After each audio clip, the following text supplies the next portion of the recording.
ദൈവനാമത്തിന് മഹത്വമുണ്ടായിരിക്കട്ടെ.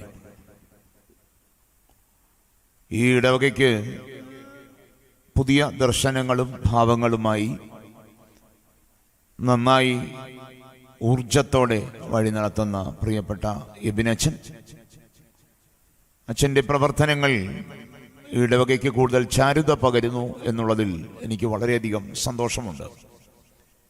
എന്നെ സംബന്ധിച്ചൊരു നോമ്പ് ധ്യാനത്തിൻ്റെ സന്ദർശനം മാത്രമല്ല, എൻ്റെ ഇടവകയിലെ ഒരു ഭവനം സന്ദർശിക്കുക എന്നുകൂടി വലിയ ഉത്തരവാദിത്വത്തിൻ്റെ ഭാഗമായിട്ട് കൂടിയാണ് ഇവിടേക്ക് വന്നു ചേർന്നത് എന്ന് ഹൃദയപൂർവ്വം സ്മരിക്കുന്നു. അതിലുപരിയായിട്ട് വൈദിക സെമിനാരി വിദ്യാർത്ഥിയായിരിക്കെ ഇവിടുത്തെ ഓരോ ഭവനങ്ങളും കയറിയിറങ്ങിയുള്ള ഒരു പാരിഷ് മിഷൻ, എനിക്ക് തോന്നുന്നു അന്ന് ടൈറ്റസ് അച്ഛനാണ് ഇവിടുത്തെ വികാരിയായിട്ടിരിക്കുന്നത്, ആ സമയത്ത് നിർവഹിച്ചത് പ്രത്യേകമായിട്ട് ഓർക്കുകയാണ്. മാത്രമല്ല, ദൈവിക ശുശ്രൂഷ, തിരുവചന ശുശ്രൂഷയിൽ ആദ്യവേദിയായി പത്തനാപുരം സെൻട്രൽ കൺവെൻഷനിലാണ്. അതും ഈ ഇടവകയുടെ ഭാഗമാണ് എന്നുള്ളത് പ്രത്യേകമായിട്ട് ഓർക്കുന്നു. അങ്ങനെയൊക്കെ ഈ ഇടവകയിലെ ഓരോ മൺതരികളുമായിട്ടുള്ള ബന്ധം ദൈവസന്നിധിയിൽ സ്മരിക്കുകയാണ്. ബഹളങ്ങളുടെ ഒരു ലോകത്താണ് നമ്മളിപ്പോൾ താമസിക്കുന്നത്. TV ഓൺ ചെയ്യേണ്ട, അവിടെ മുഴുവൻ കേൾക്കുന്നത് എന്താണ്? ബഹളമാണ്. വന്നിരിക്കുന്ന ഒരാൾ വേറൊരാളുടെ കുറ്റം പറഞ്ഞുകൊണ്ടിരിക്കുക, കാരണം സ്വയം നല്ലതാണെന്ന് തെളിയിക്കാൻ വേണ്ടിയുള്ള പരിശ്രമമാണ്. വീട്ടിൽ നിന്ന് ഇങ്ങുവരെ വണ്ടി ഓടിച്ചു വരുന്നതിനിടയിൽ എത്രയോ ജംഗ്ഷനുകളിൽ ഓരോരോ രാഷ്ട്രീയ പാർട്ടിക്കാർ കൂടി മറ്റുള്ളവരെ കുറ്റം പറഞ്ഞുകൊണ്ടിരിക്കുക. എന്തിനു വേണ്ടിയാണുള്ള ശ്രമം എന്നറിയാമോ? ഞങ്ങൾ കേമന്മാരാണെന്ന് അറിയിക്കാൻ വേണ്ടി ഓരോരുത്തരും ശ്രമിച്ചുകൊണ്ടേയിരിക്കുകയാണ്. ഇനി നമ്മുടെ പള്ളി കമ്മിറ്റിയിലേക്ക് വന്നു കഴിഞ്ഞാൽ അവിടെയും കമ്മിറ്റി അംഗത്തിൽ ഞാനാണ് കേമൻ എന്ന് തെളിയിക്കാൻ വേണ്ടി അവിടെയും ബഹളം നടത്തിക്കൊണ്ടിരിക്കുകയാണ്. പള്ളിപ്പെരുന്നാളുകളിലേക്ക് എത്തിക്കഴിഞ്ഞാൽ ചെണ്ടമേളവും റാസയും അനുബന്ധ കാര്യങ്ങളും DJ വരെയുള്ള മേഖലകളിലേക്ക് എത്തിച്ചേർന്നുകൊണ്ടിരിക്കുക. ഇങ്ങനെ ഏത് ലോകത്ത് ചെന്നാലും ബഹളങ്ങളുടെ ഒരു ലോകത്ത് കൂടിയാണ് സഞ്ചരിക്കുന്നത്. ഇനി വീട്ടിൽ ചെന്നാലോ, ഭാര്യയാണോ വലുത്, ഭർത്താവാണോ വലുത്, മക്കളാണോ വലുത്, ഇങ്ങനെ സംസാരങ്ങളുടെയും ബഹളങ്ങളുടെയും ഒരു ലോകത്ത് കൂടി നമ്മൾ ഇങ്ങനെ ജീവിച്ചുകൊണ്ടിരിക്കുമ്പോഴാണ് സോറൻ കീർക്കെഗാഡ് എന്ന് പറയുന്ന ഒരു ഡാനിഷ് ഫിലോസഫറും വേദശാസ്ത്രജ്ഞനുമുണ്ട്. അദ്ദേഹത്തിൻ്റെ ഹൃദ്യമായ ഒരു അഭിപ്രായം നിങ്ങളുമായിട്ട് പങ്കുവെക്കാൻ ഞാൻ ആഗ്രഹിക്കുക. അദ്ദേഹം പറയുന്നു, the present state of the world and whole of life is diseased. സർവ്വലോകവും രോഗത്താൽ ബാധിതമാണ്. എന്നിട്ട് അദ്ദേഹം പറയാണ്, ഐ വെയർ എ ഡോക്ടർ, ഞാനൊരു ഡോക്ടറായിരുന്നെങ്കിൽ, and were asked for my advice, എൻ്റെ ഉപദേശം തേടിയിരുന്നെങ്കിൽ, ഐ ഷുഡ് റിപ്ലൈ, ഞാൻ തീർച്ചയായിട്ടും മറുപടി പറയും. എന്താ പറയുന്ന അറിയാമോ? To create silence. To create silence. ഇന്ന് ലോകം കാണുന്ന സർവ്വ പ്രതിസന്ധികൾക്കും ഒറ്റമൂലിയേ ഉള്ളൂ. അതെന്താന്ന് ചോദിച്ചാൽ എന്താണ്? സൈലൻസ്. ഒരു നോമ്പ് ഒരു മൗനത്തിൻ്റെ, ഒരു സൈലൻസിൻ്റെ ശക്തമായ ഒരാശയമാണ് നമ്മൾ ഉയർത്തിക്കൊണ്ട് ഇരിക്കുന്നത്. അപ്പൊ ബഹളങ്ങളുടെ ലോകത്ത്, മത്സരങ്ങളുടെ ലോകത്ത് സൈലൻസിന് വളരെ പ്രധാനമുണ്ട്. ഈ പ്രകൃതിയിലെ ശബ്ദങ്ങളൊക്കെ പരസ്പരം പൂരകങ്ങളാണ്, ഒന്നൊന്നിനെ അതിജീവിക്കുന്നതല്ല. അതുകൊണ്ടാ പറയുന്നുണ്ട്, അതായത് ഇങ്ങനെ പറയുന്നുണ്ട്, there is no competition of sounds between a nightingale and violin. വയലിൻ്റെ ശബ്ദവും ഒരു നൈറ്റിംഗിളുടെ ശബ്ദവും തമ്മിൽ ഒരിക്കലും എന്തില്ല? മത്സരമില്ല, അല്ലേ? പരസ്പര പൂരകങ്ങളായ ശബ്ദങ്ങളുടെ ഒരു ലോകത്താണ് നമ്മൾ താമസിക്കുന്നത്. അങ്ങനെയാണെങ്കിൽ ഈ നോമ്പ് നമ്മളെ കൂട്ടിക്കൊണ്ടു പോകുന്നത് വലിയ മൗനത്തെ പറ്റി, വലിയ ഒരനുഭവത്തെ പറ്റി പഠിക്കാൻ. അതുകൊള്ള സങ്കീർത്തനങ്ങൾ 46:10 പറയുന്നുണ്ട്, be still and know that I am God. മിണ്ടാതിരുന്ന് ഞാൻ എന്തെന്നറിയണം? ദൈവമെന്ന് അറിഞ്ഞുകൊള്ളണം. ഒരു വലിയ മൗനത്തിൽ നിന്ന് സുവിശേഷമൊക്കെ പൊട്ടിപ്പുറപ്പെടുന്നത്, ക്രിസ്തുവിന്റെ പരസ്യ ശുശ്രൂഷ പൊട്ടിപ്പുറപ്പെടുന്നത് എവിടുന്നാണ്? ഒരു വലിയ മൗനത്തിൽ നിന്ന്. നമുക്കറിയാം, 12 വയസ്സിനു ശേഷം ഈ കർത്താവിനെ പിന്നീട് കാണുന്നത് 30-ാമത്തെ വയസ്സില്, അല്ലേ? ഈ 18 വർഷക്കാലം അനുഭവിച്ചറിഞ്ഞ, ആസ്വദിച്ചറിഞ്ഞ ഒരു വലിയ മൗനരാഗത്തിൽ നിന്നാണ് സുവിശേഷമെന്ന് പറയുന്ന ഹൃദ്യത ഈ ലോകത്തേക്ക് പൊട്ടിവിടരുന്നത്. അങ്ങനെയാണെങ്കിൽ ഈ വലിയ നോമ്പ് ഒരു വലിയ അനുഭവമായിട്ട് നമുക്ക് തീരേണ്ടത് ആവശ്യമാണ്. ഈ വലിയ നോമ്പ് കഴിയുമ്പോൾ നമ്മളിൽ നിന്നൊരു സുവിശേഷം പൊട്ടിപ്പുറപ്പെടുവാനായിട്ട് ഉണ്ടാകണം. അവിടെ വലിയ ശബ്ദങ്ങളൊന്നും ഇല്ല. ഇതൊരു വലിയ തീർത്ഥാടനമാണ്. നമുക്കറിയാം അബ്രഹാം തൻ്റെ ഏകജാതനായ മകനെയും കൊണ്ട് എവിടേക്ക് കയറിപ്പോയി? മോറിയ മലയിലേക്ക് പോയി. ഒരുപക്ഷെ ആ സാഹചര്യമൊക്കെ നമ്മുടെ മനസ്സിലേക്ക് ഒന്ന് ഭാവനാത്മകമായി ഒന്ന് കൊണ്ടുവന്നേ അല്ലേ? രാവിലെ കുളിച്ചൊരുങ്ങി മകനെയും വിളിച്ചുകൊണ്ട് പോകുമ്പോൾ സാറ ഒത്തിരി സംസാരിച്ച് കാണൂ? ഇല്ല. എന്താ? അവക്കറിയാം. എന്താ? ഏകജാതനെ കൊണ്ടുപോകുന്ന എന്തിനു വേണ്ടിയാ? ബലിയർപ്പിക്കാൻ വേണ്ടി കൊണ്ടുപോവുക. അമ്മയ്ക്ക് ഒത്തിരി ഒന്നും മിണ്ടാൻ കഴിഞ്ഞു കാണത്തില്ല. അവിടെ ഹൃദയം നിറച്ച് എന്തായിരിക്കും? അവനെ പറ്റിയുള്ള നൊമ്പരങ്ങൾ പേറിക്കൊണ്ടിരിക്കുക. എന്നാൽ അപ്പുറത്ത് അബ്രഹാമും ഒത്തിരി സംസാരിക്കുന്നില്ല. അവന് പറയാനുള്ളതെല്ലാം ആരോട് പറഞ്ഞുകൊണ്ടിരിക്കുകയെന്നറിയാവോ? തമ്പുരാനോട് പറഞ്ഞുകൊണ്ടിരിക്കുക. അങ്ങനെ അവരുടെ ആ മലകയറ്റത്തിനിടയിൽ ആ ചെക്കൻ ചോദിക്കുന്ന ഒരു ചോദ്യമുണ്ട്. എന്താ ചോദിക്കുന്നത്? വലിയ ചോദ്യങ്ങളൊന്നുമല്ല, വളരെ ഹൃദ്യമായൊരു ചോദ്യം. കാരണം അവനറിയാം ഇന്നുവരെ അർപ്പിക്കാൻ പോയ എല്ലാ യാഗങ്ങളിലും അപ്പന എന്തിനെ കൊണ്ടുപോയി കാണും? ഒരാടിനെ കൊണ്ടുപോയി കാണും. അന്നത്തെ ദിവസം മാത്രം എന്തില്ല? ആടില്ല. അപ്പൊ ന്യായമായും അവന്റെ ഹൃദയത്തിൽ നിന്നുരുത്തിരിയുന്ന ആ ചെക്കന്റെ സുന്ദരമായ ഒരു ചോദ്യം ചോദിക്കുന്ന ഇതാണ്: അപ്പ ഈ ബലിയർപ്പിക്കാനുള്ള മൃഗോടിയ, ബലിയർപ്പിക്കാനുള്ള മൃഗോടിയ. ഒത്തിരി ഒന്നും അബ്രഹാം പറഞ്ഞില്ല. ദൈവം കരുതിക്കൊള്ളും. ഒരു മൗനയാത്രയുടെ മനോഹരമായ തീർത്ഥാടനത്തിന്റെ വഴിയിൽ അബ്രഹാം ഉയർത്തുന്ന ശക്തമായ ഒരു വാഗ്ദാനമുണ്ട്. എന്താണ്? ദൈവം കരുതിക്കൊള്ളും. നമ്മുടെ യാത്രയിൽ നമ്മുടെ മക്കൾക്ക്, നമ്മുടെ സഹയാത്രികർക്ക്, നമ്മുടെ സമൂഹത്തിന് കൊടുക്കാൻ കഴിയുന്ന ഏറ്റവും പ്രത്യാശ നിർഭരമായ മറുപടി അതായിരിക്കണം പ്രിയപ്പെട്ടവരെ. ദൈവം കരുതും. ദൈവം കരുതും. ബഹളങ്ങളിലൊന്നും അർത്ഥമില്ല. ബഹളങ്ങളിലൊന്നും ഒരു കാര്യവുമില്ല. ഹൃദയം കൊണ്ട് നമുക്ക് പറയുവാനായിട്ട് കഴിയണം. എന്താണ്? ദൈവം കരുതും. വട്ടക്കുന്നയിൽ ബാബായെ പറ്റി പറഞ്ഞിട്ടുള്ള അനുഭവം. ഒരു അച്ഛൻ ഒത്തിരി പ്രതിസന്ധികളിലൂടെ, സാമ്പത്തിക ബുദ്ധിമുട്ടുകളിലൂടെ, രോഗങ്ങളിലൂടെ കടന്നു ചെന്നിട്ട് തിരുമേനിയോട് ചെന്നിട്ട് പറയുന്നുണ്ട്: തിരുമേനി, ഒത്തിരി പ്രതിസന്ധിയിലൂടെയാ ഞാൻ കടന്നു പോകുന്നത്. തിരുമേനി ആ അച്ഛനെ ഒന്ന് തലോടിയിട്ട് ആശ്വസിപ്പിച്ച് പറഞ്ഞു വിടുന്ന ഒരു വർത്തമാനേ ഉള്ളൂ: അച്ഛൻ ദൈവിക ശുശ്രൂഷയാണ് നിർവഹിക്കുന്നത്. അച്ഛനെ ദൈവം കരുതും. ആ അച്ഛൻ്റെ ജീവിതം പിന്നീട് ശക്തമായ ഒരു അനുഭവമായിട്ട് മാറുകയാണ്. കാരണം എന്താ? ഈ തീർത്ഥാടനത്തിൽ ഏർപ്പെട്ട ഓരോ മനുഷ്യരോടും, ഈ നോമ്പുകാലത്തിന്റെ മഹത്തരമായ അനുഭവത്തിലൂടെ ദൈവത്തിലേക്ക് സഞ്ചരിക്കുന്ന ഓരോ മനുഷ്യനോടും പറയാനുള്ള മറുപടി അബ്രഹാം കൊടുത്ത മറുപടി മാത്രമാണ്. ഒന്നിനെക്കുറിച്ചും ആകുലപ്പെടേണ്ട കാര്യമില്ല. എന്താണ്? ദൈവം കരുതും. ബലിപീഠത്തിന്റെ അഗ്രത്തിൽ നിന്ന് ജീവനെ തിരികെ തരാനുള്ള ഒരു ദൈവത്തിന്റെ കരുതലിനെ പറ്റിയുള്ള ബോധ്യം. അതുകൊണ്ട് ഈ ബഹളത്തിന്റെ ലോകത്ത് വലിയ ബഹളങ്ങളൊന്നും, വലിയ അഭ്യാസങ്ങളൊന്നും കാട്ടിക്കൂട്ടേണ്ട കാര്യമില്ല. ഈ ഒരു ചിന്ത ഹൃദയത്തിൽ സൂക്ഷിച്ചാൽ മതി. എന്താണ്? ദൈവം കരുതും. അപ്പോൾ ഈ ബോധ്യം ഈ നോമ്പിന്റെ ഒരു ചിന്തയായി മനസ്സിൽ ഇങ്ങനെ സൂക്ഷിച്ചോണം. എന്നെ ആര് കരുതും? ദൈവം കരുതും. രണ്ടാമത്, ഇതൊരു ധ്യാനമായി തീരുന്നത് എപ്പോഴാ? ശ്രീബുദ്ധനോട് ഒരു ശിഷ്യൻ ചോദിക്കുകയാണ്: അങ്ങെപ്പോഴും ധ്യാനമാണല്ലോ, ഈ ധ്യാനം കൊണ്ട് എന്താ നേടിയത്? ഈ ധ്യാനം കൊണ്ട് എന്താ നേടിയത്? കഴിഞ്ഞ 2-3 ധ്യാനമൊക്കെ മഞ്ഞക്കാലിലും കഴിഞ്ഞില്ലേ? കഴിഞ്ഞല്ലോ. എന്താ ധ്യാനം കൊണ്ട് എന്താ നേടിയത്? കുറച്ച് ചുക്ക് കാപ്പി ചെലവായി, കുറച്ച് നെയ്യപ്പമൊക്കെ ചെലവായി. ആണോ? ധ്യാനം കൊണ്ട് എന്താ നേടിയത്? സെന്റ് മേരീസിന്റെ പ്രാർത്ഥനയെക്കാട്ടി കേമായിരുന്നു സെന്റ് പീറ്റേഴ്സിന്റെ പ്രാർത്ഥന. ആണോ? പിന്നെ എന്താ നേടിയത്? ശ്രീബുദ്ധനോട് ചോദിച്ച അതേ ചോദ്യം നിങ്ങളോട് ഞാൻ ചോദിക്കുക. ധ്യാനം കൂടുന്നവരായതുകൊണ്ട്, കഴിഞ്ഞ 2-3 ധ്യാനമൊക്കെ കൂടിയിരിക്കുന്നത് കൊണ്ട് ചോദിക്കുകയാണ്: ധ്യാനം കൊണ്ട് എന്ത്? അപ്പോൾ ശ്രീബുദ്ധൻ ചിരിച്ചുകൊണ്ട് ചോദിച്ചവനോട് പറഞ്ഞു: ഞാൻ ഒന്നും നേടിയില്ല, പിന്നെ ചിലതൊക്കെ പോയി കിട്ടി. കൊള്ളാം. എന്താ പോയി കിട്ടിയത്? ഒന്നും നേടിയില്ല, പിന്നെ ചിലതൊക്കെ പോയി കിട്ടി. എന്താ പോയി കിട്ടിയത്? ശ്രീബുദ്ധൻ പറഞ്ഞു: കോപം, നിരാശ, ആകുലത, വാർദ്ധക്യത്തെ പറ്റി, രോഗത്തെ പറ്റി, ജീവിതത്തെ പറ്റിയുള്ള ആകുലത, ഇതൊക്കെ അങ്ങ് ഒഴിഞ്ഞു കിട്ടി. അപ്പം ഒന്നും നേടിയില്ല എന്നത് മാത്രമല്ല, ചിലതൊക്കെ ഒഴിഞ്ഞു കിട്ടി. അല്ലേ? ഈ ഒഴിഞ്ഞു കിട്ടലുകൾ നമ്മളെ എവിടേക്കാ കൊണ്ടുവന്നെത്തിക്കുന്നേ? ഇപ്പൊ നമുക്കറിയാം, ബൊഗൈൻവില്ലകളൊക്കെ ഇങ്ങനെ പൂത്തൊലഞ്ഞ് നിൽക്കുന്നത്. ഇങ്ങനെ വരുന്ന വഴി പല വീടിന്റെ മുമ്പിലും ഇങ്ങനെ നിറഞ്ഞു പൂത്തു നിൽക്കുന്ന കാഴ്ച കണ്ടു. ഇതങ്ങോട്ട് കഴിയുമ്പോൾ ഉണ്ടല്ലോ, പിന്നെ ചെയ്യാൻ പോകുന്നത് എന്താ അറിയാവോ?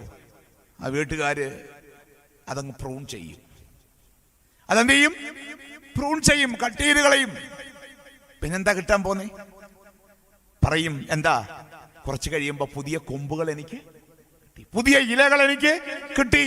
ഈ ധ്യാനങ്ങൾ കഴിയുമ്പോൾ നമ്മുടെ ഉള്ളിൽ നിന്ന് കുടിയിരിക്കുന്ന ഒത്തിരി കോപവും ഭീതിയും നിരാശയും ആകുലതയും രോഗത്തെ പറ്റിയും ജീവിതത്തെ പറ്റിയും ഒക്കെ ഉള്ള ആകുലതകളൊക്കെ ഒന്ന് കൊഴിഞ്ഞു പോകുന്ന ഒരനുഭവമാണ്. മാത്രമല്ല, ധ്യാനമെന്ന് പറയുമ്പോഴേ, ധ്യാനം എന്ന് പറഞ്ഞാൽ എന്താ? ചില ഉടനെ കണ്ണടച്ചങ്ങിരിക്കും ധ്യാനം എന്ന് പറഞ്ഞു. ഞാൻ പറയും, ധ്യാനമെന്നാൽ കണ്ണടയ്ക്കലല്ല, അത് കണ്ണു തുറക്കലാണ്. ധ്യാനം കണ്ണടയ്ക്കലല്ല, പിന്നെന്താണ്?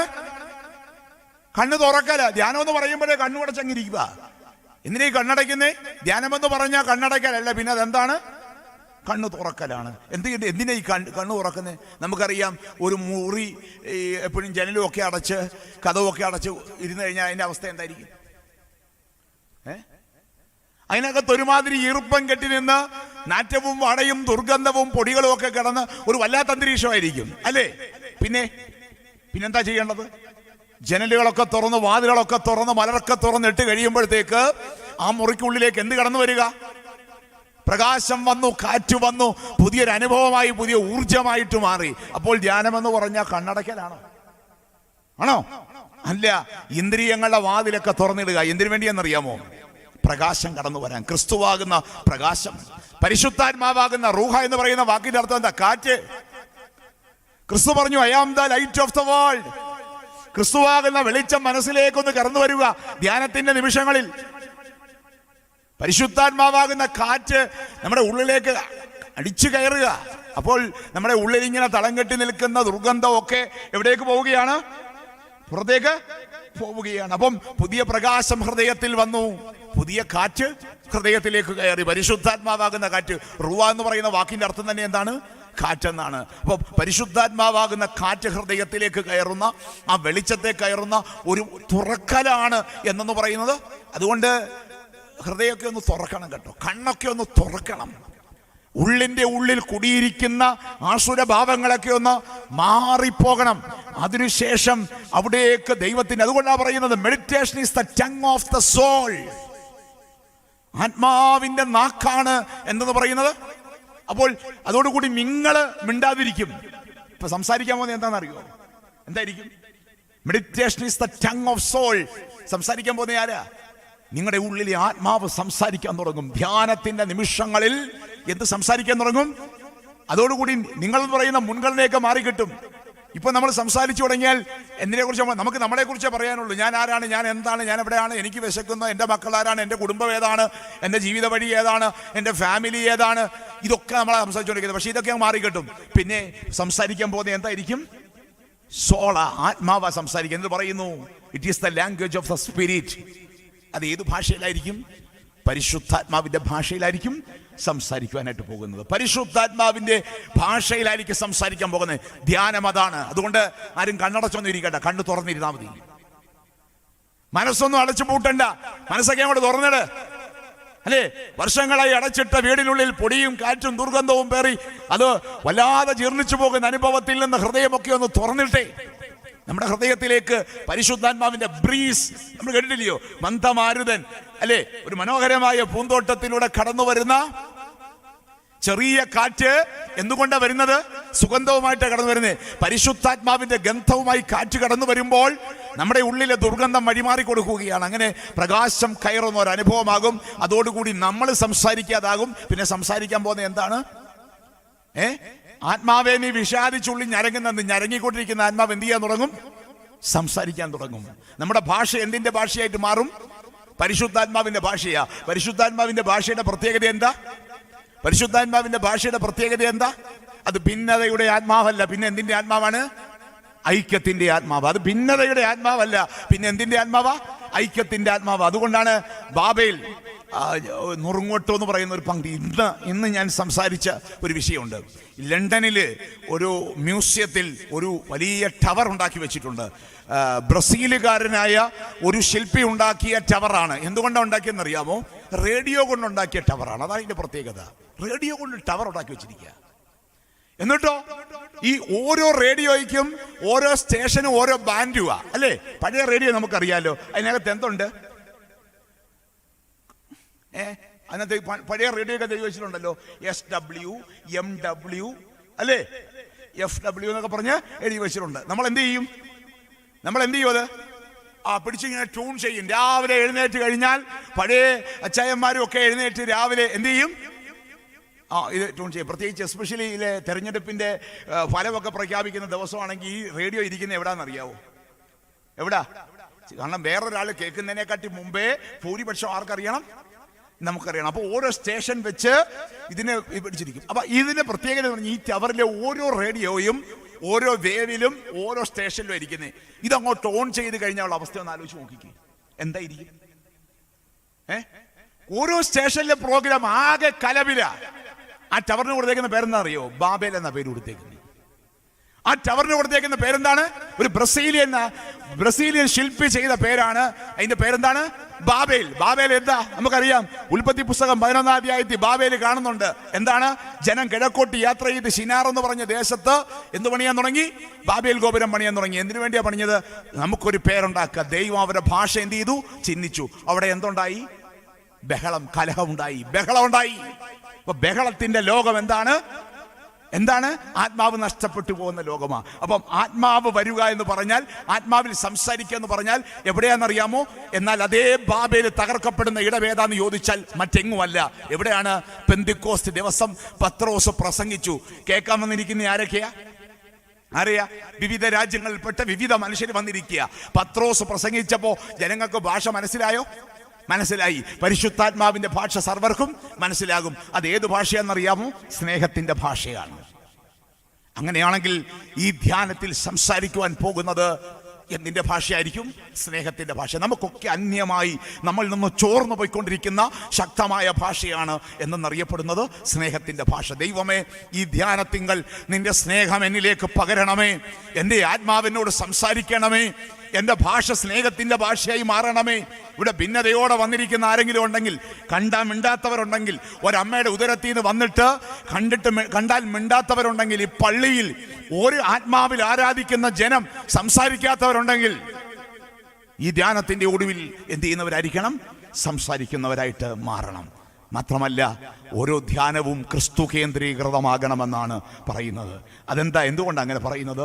ജെയിംസ് ഫിൻലി പറയുന്നുണ്ട്, we meditate that we might learn to see through Christ ice.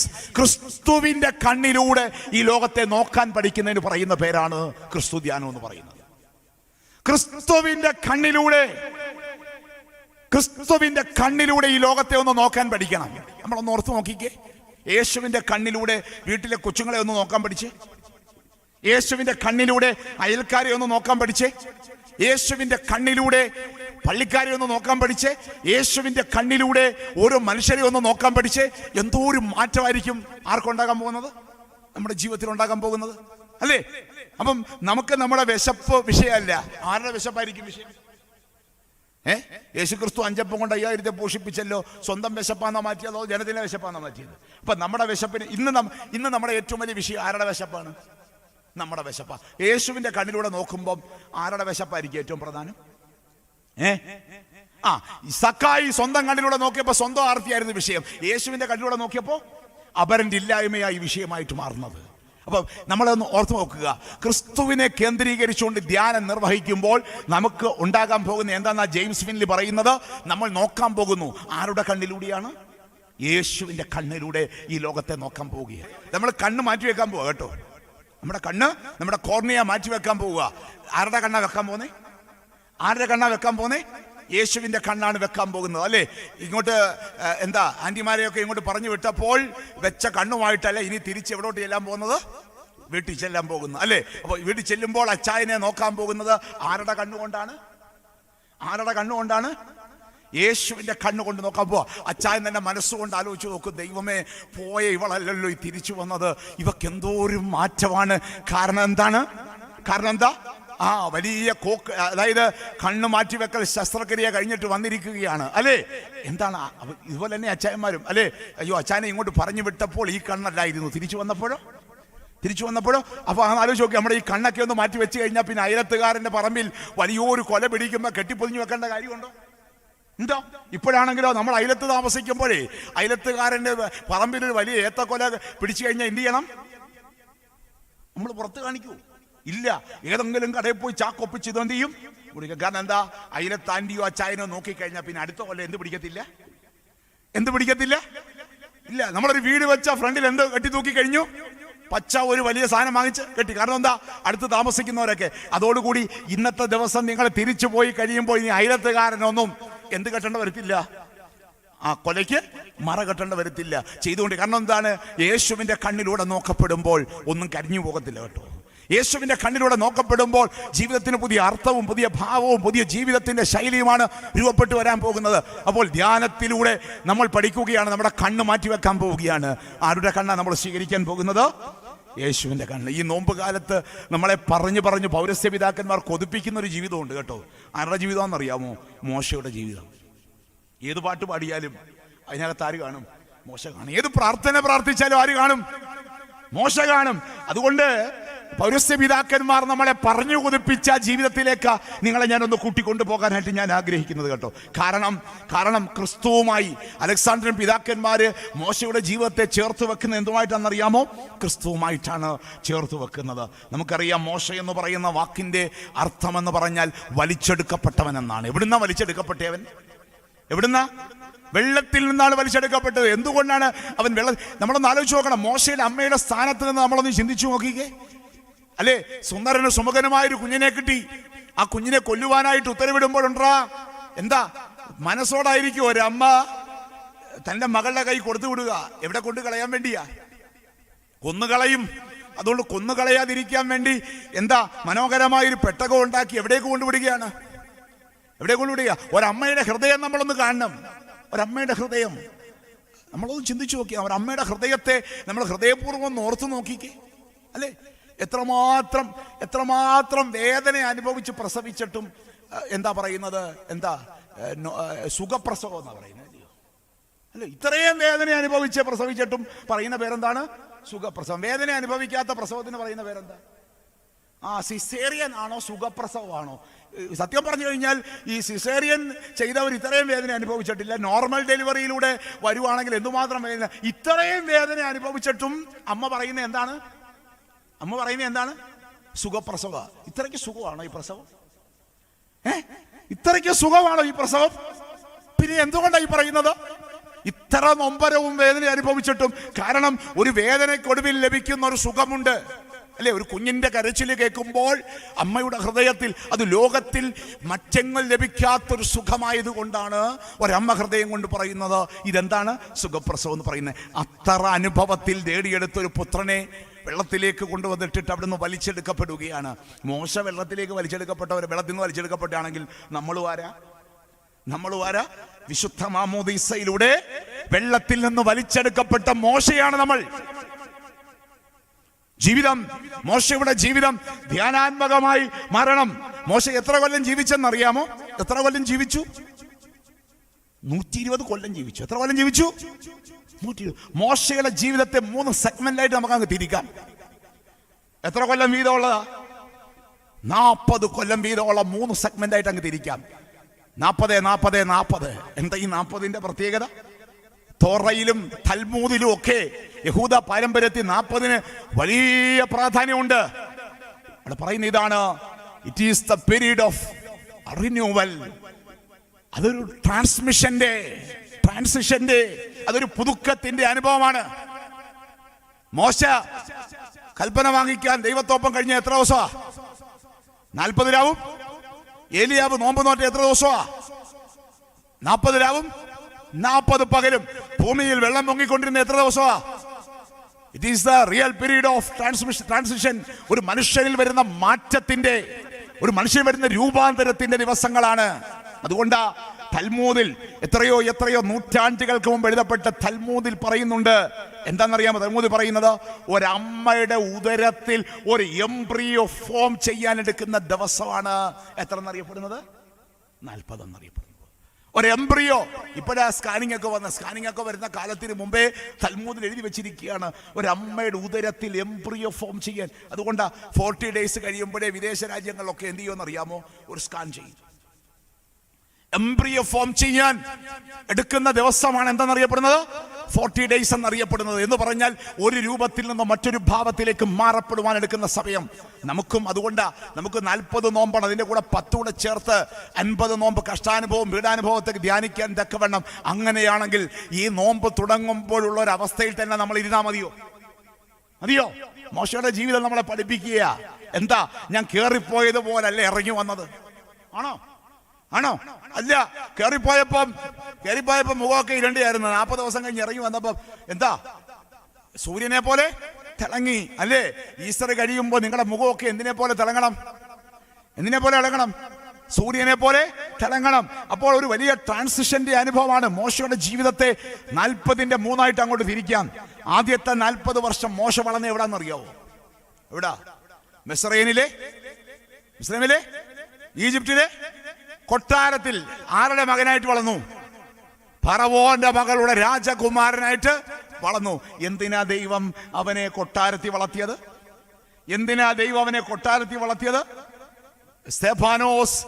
Stephanos മഹാശൻ തന്റെ മരണത്തിന് മുമ്പ് നടത്തുന്ന ഒരു പ്രസംഗമുണ്ട്.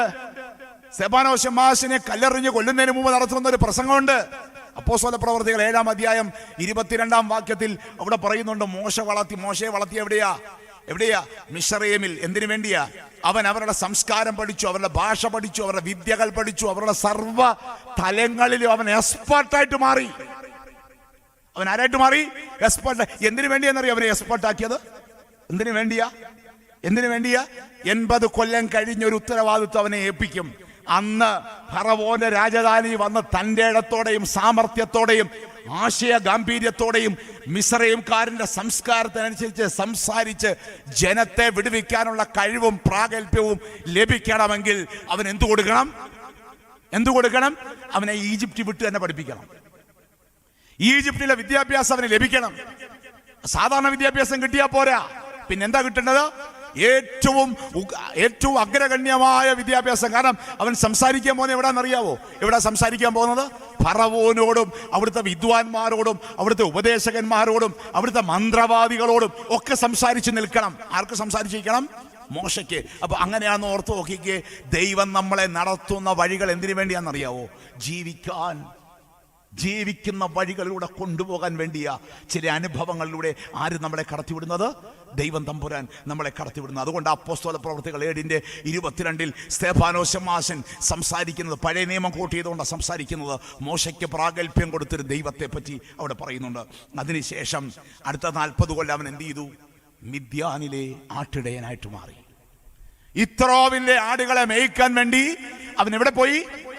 മിദ്യാനിലെ ആട്ടിടയൻ. പ്രത്യേകിച്ച് അവിടുത്തെ ജോഗ്രഫിക്കൽ പെക്യുലിയാരിറ്റി, പ്രത്യേകിച്ച് ഇവൻ കൊട്ടാരത്തിൽ വളർന്നു കഴിഞ്ഞപ്പോൾ നമുക്കറിയാം അവന് ക്ഷമയില്ല, സ്നേഹമില്ല, സഹനമില്ല. കാരണം എന്താ? നമ്മുടെയൊക്കെ പിള്ളേരുടെ കൂട്ടാണ് വളരുന്നത്. കാരണം എന്താ? വല്ല ബുദ്ധിമുട്ടുണ്ടോ? ഇല്ല അല്ലേ? ആഴത്തിലുള്ള സ്നേഹമുണ്ടോ? നമ്മളൊന്ന് ഓർത്ത് നോക്കിക്കുക. ആഴത്തിലുള്ള സ്നേഹമുണ്ടോ? പഴയ കാലത്തെ മക്കൾക്ക് അപ്പന്മാരോട് അമ്മമാരോട് ഉണ്ടായിരുന്ന സ്നേഹം പുതിയ തലമുറയ്ക്കുണ്ടോ? ഇല്ല. പിന്നെ സഹനമുണ്ടോ? എന്തെങ്കിലും കാര്യത്തിൽ അല്പനേരം ഒന്ന് സഹിക്കുവോ? ഇല്ല. അപ്പോൾ ഫറവോന്റെ കൊട്ടാരത്തിൽ വളർന്ന മോശയുടെ കൂട്ട ഇപ്പോഴത്തെ ആര്? കൊച്ചുങ്ങൾ. ഫറവോന്റെ കൊട്ടാരത്തിൽ വളർന്ന അങ്ങനെയുള്ളവനെ സഹനവും സ്നേഹവും ക്ഷമയും പഠിപ്പിക്കാൻ തക്കവണ്ണം ദൈവം എവിടേക്ക് കൊണ്ടുപോയി? ആടിനെ മേയ്ക്കാൻ പോകുന്നോണ്ടേ നമുക്കറിയാം. ആടിനെ മേയ്ക്കുന്ന ഇല്ലേ കൂടാ? പണ്ട് കേരളത്തിൽ ആടിനെ മേയിച്ചുകൊണ്ടിരുന്ന കാനനച്ചോലയിൽ, അവിടെ കാനന ഒന്നുമില്ല. അവിടെ ആട് എത്ര കൃത്യമായിട്ടാണ് ബാക്കി പാടുന്നതെന്നറിയാവോ? എന്നാലും നല്ല സത്യം പറഞ്ഞാൽ കാരണം നമ്മുടെയൊക്കെ മനസ്സിൽ ചേക്കേറിയ ഒരു പാട്ടാണല്ലോ. അതുകൊണ്ട് നിശ്ചയമായിട്ടും നമ്മുടെ ഉള്ളിൽ ഇങ്ങനെ അത് ജീവിക്കും. അപ്പൊ കാനനച്ചോലയിൽ അല്ല പോയത് മോശ ആട് മേയിക്കാൻ. പിന്നെ എവിടാ പോയത്? അതായത് സീനായി ഉപദ്വീപിന്റെ തെക്ക് കിഴക്ക് ഭാഗത്തുള്ള മണലാരണ്യം, മരുഭൂമി, പർവ്വത പ്രദേശം. ഇവിടെയാണ് ആ ആടിനെ മേയ്ക്കാൻ കൊണ്ടുപോയത്. എന്തിനു വേണ്ടിയാ? എന്തിനു വേണ്ടിയാ ഇവനെ വളർത്തിയത്? ആദ്യം അമുൽ ബേബി ആയിട്ടാണ് വളർത്തിയത്, അല്ലേ? കാരണം എന്താ? കൊട്ടാരത്തിലെ ഉഗ്രമായ ഭക്ഷണം, വേറെ കാര്യങ്ങളില്ല, വിശപ്പറിയാനുള്ള മാർഗമില്ല. വളരെ സുഖലോലുപനായിട്ട് വളർന്ന ഒരുത്തനെ ജീവിതം പഠിപ്പിക്കാൻ ദൈവം എവിടേക്ക് കൊണ്ടുപോയിരിക്കുകയാണ്? 40 കൊല്ലം മരുഭൂമിയിലൂടെ. എന്തിനാണെന്നറിയാമോ? തൻ്റെ ജനത്തെ മരുഭൂമിയിലൂടെ ഇവന് വഴി നടത്തണമെങ്കിൽ ഇവന് സ്നേഹം വേണം, സഹനം വേണം, ക്ഷമ വേണം, മരുഭൂമിയുടെ ഭാഷ പഠിക്കണം, അല്ലെ? മരുഭൂമിയുടെ ഭാഷ പഠിക്കണം. ഇതൊക്കെ പഠിച്ചെങ്കിലേ എന്തുണ്ടാകത്തുള്ളൂ? ശരിയായ രീതിയിൽ, അതായത് ബെന്യാമീന്റെ നോവലിലെ ആടുജീവിതം പോലെ നീ അനുഭവിക്കാത്തതൊക്കെ നിനക്ക് എന്തായിരിക്കും? കെട്ടുകഥയായിരിക്കും എന്നാ ബെന്യാമീൻ പറയുന്നത്. നീ അനുഭവിക്കാത്തതൊക്കെ നിനക്ക് എന്തായിരിക്കും? കെട്ടുകഥയാ. മോശേ, നിന്നെ ഞാൻ കൂട്ടിക്കൊണ്ടുപോകുന്ന നിന്നെ കെട്ടുകഥക്കാരനായിട്ടല്ല, പിന്നെ എന്താ? എൻ്റെ ജനത്തെ മരുഭൂമിയിലൂടെ കൊണ്ടുവരാൻ, എൻ്റെ ജനത്തെ മരുഭൂമിയിലൂടെ നയിക്കാൻ നീ എന്തു പഠിക്കണം? മരുഭൂമിയുടെ ഭാഷ പഠിക്കണം, മരുഭൂമിയുടെ തലങ്ങൾ പഠിക്കണം, മരുഭൂമിയുടെ ബുദ്ധിമുട്ട് പഠിക്കണം, മരുഭൂമിയിലെ പ്രതിസന്ധി നീ പഠിക്കണം. ഇതുകൊണ്ടാ നമ്മൾ ഓർത്തിരിക്കണ്ടോ? എന്തിനു വേണ്ടിയെന്നറിയാമോ? അടുത്ത 40 വർഷത്തിന് ശേഷം ചെയ്യാൻ പോകുന്നൊരു മിഷന് വേണ്ടി ആരെ ഒരുക്കുകയാണ്? മോശെ ഒരുക്കുകയാണ്. പ്രിയപ്പെട്ടവരെ, ചില സഹനങ്ങളിലൂടെ ഒക്കെ ദൈവം നമ്മളെ പിടിച്ചുകൊണ്ട് പോകുന്നത് എന്തിനാണെന്നറിയാമോ? നമ്മളെ ഒരുക്കുകയാവൻ. ചില മിഷന് വേണ്ടി നമ്മളെ ഒരുക്കുകയാ. ജീവിതത്തിന്റെ ചില അനുഭവങ്ങൾക്ക് വേണ്ടി നമ്മളെ ഒരുക്കുകയാ. ദൈവത്തിന്റെ വലിയ പദ്ധതിയാണെന്ന് നമ്മൾ ഓർത്തിരിക്കണം. ആ ഒരു ബോധ്യം നമുക്ക് വേണം. അതിനുശേഷം അടുത്ത 40-ലാണ് അവനെ ബേണിംഗ് ബുഷ്, അതായത് എരിയാത്ത മുൾപ്പടർപ്പിന്റെ അവിടെ നിന്ന് എന്ത് ചെയ്യുന്നു? വിളിച്ചവനെ കൂട്ടിക്കൊണ്ടുപോയി ജനത്തെ വിമോചിപ്പിക്കുന്നവനാക്കി തീർക്കുന്നു. അങ്ങനെ 40-ന്റെ 3 ഖണ്ഡങ്ങളാണ് ആരുടെ ജീവിതം എന്നറിയപ്പെടുന്നത്? മോശ. പക്ഷേ അവന്റെ ആദ്യത്തെ 80 കൊല്ലത്തെ ജീവിതം അവസാനത്തെ 40-ന് വേണ്ടി ഒരുക്കുകയാണ്. അതുകൊണ്ട് ചില സഹനങ്ങളൊക്കെ വരുമ്പോൾ ഉണ്ടല്ലോ, നമ്മൾ പെറുപെറുക്കരുത്. ചില സഹനങ്ങൾ വരുമ്പോൾ നമ്മൾ നിരാശപ്പെടരുത്. ചില സഹനങ്ങളൊക്കെ വരുമ്പോൾ നമ്മൾ പലപ്പോഴും തളർന്നു പോകരുത്. എന്തിനു വേണ്ടിയാണ്? ഒരു മിഷന് വേണ്ടി, ഒരു വലിയ ഉത്തരവാദിത്വത്തിന് വേണ്ടി, ഒരു ദൗത്യത്തിന് വേണ്ടി ആര് നമ്മളെ ഒരുക്കുകയാണ്? ദൈവം. മാത്രമല്ല, അലക്സാണ്ട്രിയൻ പിതാക്കന്മാർ മോശയും ക്രിസ്തുവും തമ്മിലുള്ള ആ വലിയ താരതമ്യം കൂടി വരച്ചു കാട്ടുന്നുണ്ട്. അതെന്താന്ന് ചോദിച്ചു കഴിഞ്ഞാൽ, യേശു ക്രിസ്തു ആരായിരുന്നു? ക്രിസ്തു പ്രവാചകനായിരുന്നു. അവൻ ബലിയായി തീർന്ന പുരോഹിതനായിരുന്നു. അവൻ രാജകുമാരൻ, ദൈവത്തിന്റെ ഏകജാതനായ പുത്രനായിരുന്നു. അപ്പൊ ക്രിസ്തു ആരായിരുന്നു? ക്രിസ്തു പ്രവാചകനായിരുന്നു. പിന്നെ ക്രിസ്തു ആരായിരുന്നു? പുരോഹിതനായിരുന്നു. ക്രിസ്തു ആരായിരുന്നു? അവൻ രാജകുമാരനായിരുന്നു. മോശ ആരായിരുന്നു? മോശ പ്രവാചകന്മാരിൽ തലവനായിരുന്നു. മോശ ആരായിരുന്നു? അവൻ പുരോഹിത പാരമ്പര്യത്തിൽപ്പെട്ടവൻ ആയിരുന്നു. അവൻ ആരായിരുന്നു? അവൻ രാജകുമാരനായിരുന്നു. നോക്കിക്കേ, ക്രിസ്തുവും മോശയും തമ്മിലുള്ള ആ സാദൃശ്യം ജീവിതത്തിന്റെ അലക്സാണ്ട്രിയൻ പിതാക്കന്മാര് വരച്ചു കാട്ടുകയാണ്. രണ്ടാമത് നമുക്ക് അവർ വരച്ചു കാട്ടുന്നുണ്ട്, ദൈവത്തിന്റെ ജനത്തെ വിമോചിപ്പിക്കാൻ വേണ്ടിയാണ് ആരെ വിളിച്ചത്? മോശയെ വിളിച്ചത്. ദൈവജനത്തെ രൂപപ്പെടുത്താൻ വേണ്ടിയാണ്, പാപത്തിന്റെ അടിമത്വത്തിൽ നിന്ന് വിടുവിക്കാൻ വേണ്ടിയാണ് ആര് വന്നത്? ക്രിസ്തു വന്നത്. നോക്കിക്ക, ദൈവവും മോശയും തമ്മിൽ, ക്രിസ്തുവും മോശയും തമ്മിൽ എവിടെയൊക്കെയോ ഒരുമിക്കുന്ന ചില നിമിഷങ്ങൾ നമുക്ക് കാണുവാൻ കഴിയും. ഈ മോശ ശിശുവായിരുന്നപ്പോൾ ഫറവോൻ കൽപ്പന കൊടുത്തു, ആൺകൊച്ചുങ്ങളെയൊക്കെ കൊന്നുകളയാൽ. യേശുക്രിസ്തു പിറന്നപ്പോഴും എന്താണ്? ഹെരോദാവിന്റെ കൽപ്പന വന്നു. എന്ത് ചെയ്യാൻ വേണ്ടി? കൊന്നുകളയുവാൻ തക്കവണ്ണം. അവിടെയും നമുക്ക് കണ്ടെത്തുവാനായിട്ട് കഴിയും. 2 പേരും ജനത്തിന് എന്ത് കൊടുത്തെന്നറിയാമോ? കൽപ്പനകൾ കൊടുത്തു. ആരൊക്കെ കൊടുത്തു? മോശയും കൊടുത്തു. മോശ കൊടുത്ത കൽപ്പന ദൈവം മുഖേന മോശ വഴിയായിട്ട് കൊടുത്ത എത്ര കൽപ്പനയാ എത്ര കൽപ്പനയാ കൊടുത്തേ? 10. ഒരു കൽപ്പന ഇന്ന് ധ്യാനിച്ചല്ലോ. ഏത് കൽപ്പനയാ?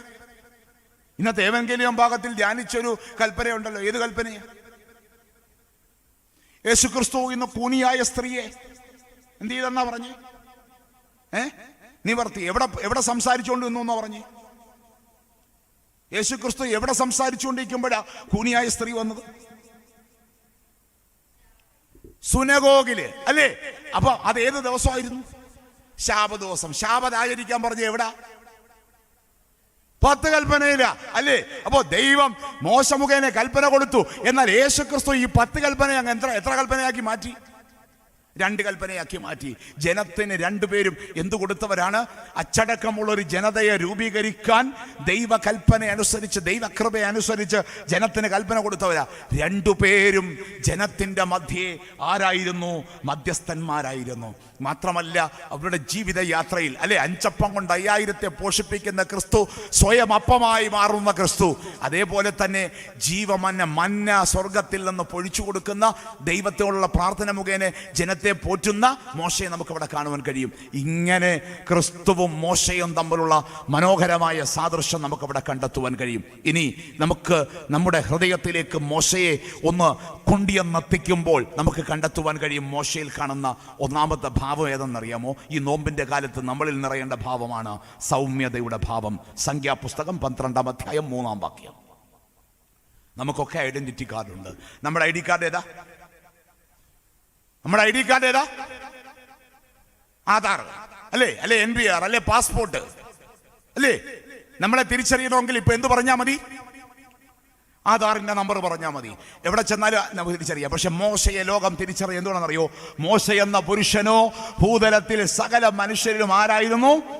അതിസൗമ്യൻ. അതുകൊണ്ട് മോശയെ പറ്റി ഒരു നന്ദ്രം ഇംഗ്ലീഷിൽ ഫ്രേസ് തന്നെ ഉണ്ട്, മീക്കാസ് മോസസ്. മീക്കാസ് മോസസ്, മോശയെ പോലെ സൗമ്യൻ. ആരെയാ സൗമ്യൻ എന്ന് വിളിക്കുന്നത്? ജോഫ്രി ബി വിൽസൺ എന്ന് പറയുന്ന ന്യൂ ടെസ്റ്റമെന്റ് കമന്ററി എഴുതിയ ചിന്തകൻ പറയുന്നുണ്ട്, meekness is the mark of a man who has been marked by God, mastered by God. മനസ്സിലാക്കാൻ കഴിയും. Meekness is the mark of a man, ഒരു മനുഷ്യന്റെ അടയാളമാണ്. ഹു ഹാസ് ബീൻ, എങ്ങനെയുള്ളവന്? മാസ്റ്റേഡ് ബൈ ഗോഡ്, ദൈവത്താൽ വഴി നടത്തപ്പെടുന്ന മനുഷ്യന്റെ അടയാളമാണ് എന്നെന്ന് പറയുന്നത് സൗമ്യത. ജോഫ്രി ബി വിൽസൺ പറയുകയാണ്, ന്യൂ ടെസ്റ്റമെന്റ് കമന്ററി എഴുതിയ അദ്ദേഹം പറയുകയാണ്, ദൈവത്താൽ വഴി നടത്തപ്പെടുന്ന മനുഷ്യന്റെ അടയാളമാണ് എന്നറിയപ്പെടുന്നത് സൗമ്യത. നമ്മൾ ഓർത്താൽ മതി, നമ്മുടെ ജീവിതയാത്രയിൽ സൗമ്യത ചോർന്നു പോകുന്ന എപ്പോഴാന്ന് ഓർത്താൽ മതി. അപ്പൊ നമ്മൾ ഓർത്തോണം, നമ്മളെ അന്നേരം വഴി നടത്തുന്ന ആരല്ല? ദൈവമല്ല. അത്രയും ചിന്തിച്ചാൽ മതി. നമ്മുടെ ഉള്ളിൽ അഹന്തയുടെ തീ കത്തുമ്പോൾ, അല്ലേ, അഹന്തയുടെ തീ കത്തുമ്പോൾ ഓർത്താൽ മതി, നമ്മൾ നയിക്കപ്പെടുന്നത് ആരാലല്ല? ദൈവത്താലല്ല. പിന്നെ ആരാലാണ്? പിശാചിലാണ്. അല്ലേ? ഞങ്ങൾക്കൊക്കെ ഉദ്ദേശിച്ച ഒരു കസേര കിട്ടിയില്ലെങ്കിൽ ഞങ്ങളുടെ ഉള്ള എന്ത് ചെയ്യും? എന്ത് ചെയ്യും? അയ്യോ, എന്തോ ഒരു എന്താ എരിവായിരിക്കും. കാരണം എന്താ? ഉദ്ദേശിച്ച കസേര കിട്ടിയില്ല. നിങ്ങൾ ഏതെങ്കിലും ഒരു വീട്ടിൽ ചെല്ലുമ്പോൾ വേറെ ഒന്നും വേണ്ട, കല്യാണത്തിന് വിളിക്കാൻ വരുമ്പോൾ അവസാനം വരണോന്നൊരു വാക്ക് പറഞ്ഞില്ലെങ്കിൽ എന്തായിരിക്കും? കല്യാണം പറയാൻ വന്നു, എന്തു പറഞ്ഞില്ല? പിന്നെ ഇവൻ എന്തിനാ അവിടെ വന്നേ? ആ പാവം ഇത്രയും പേരെ വിളിച്ചു വരുന്നതിനിടയിൽ ഒരു വാക്കങ്ങ് വിട്ടുപോയി. പൊറുക്കാനുള്ള മനസ്സുണ്ടോ? ഇല്ല. അതിന്റെ അറ്റവും പിടിച്ചുകൊണ്ടിരിക്കും. അവൻ കല്യാണം പറയാൻ വന്നു, പക്ഷെ എന്തു പറഞ്ഞില്ല?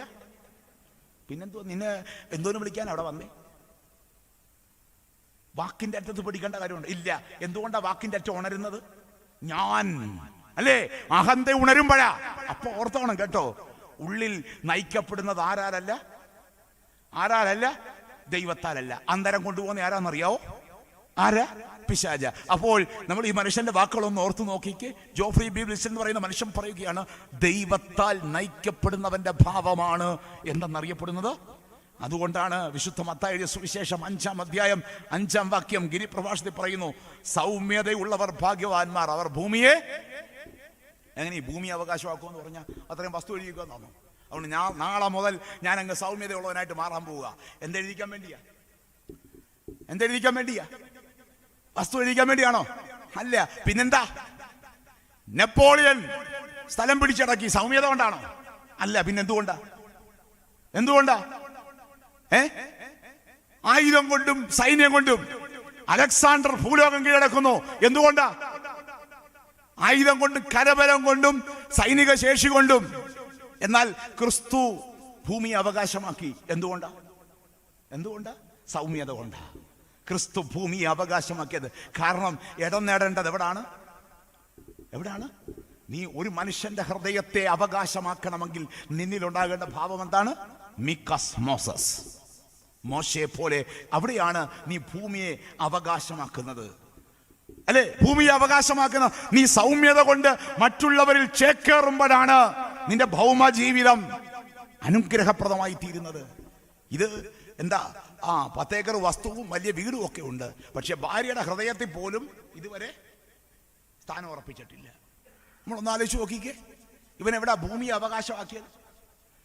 ആധാരമുണ്ട്, 10 ഏക്കറിന്റെ ആധാരമുണ്ട്, ബാങ്ക് ബാലൻസ് ഉണ്ട്, 3-4 പിള്ളേരും ഒക്കെ ഉണ്ട്.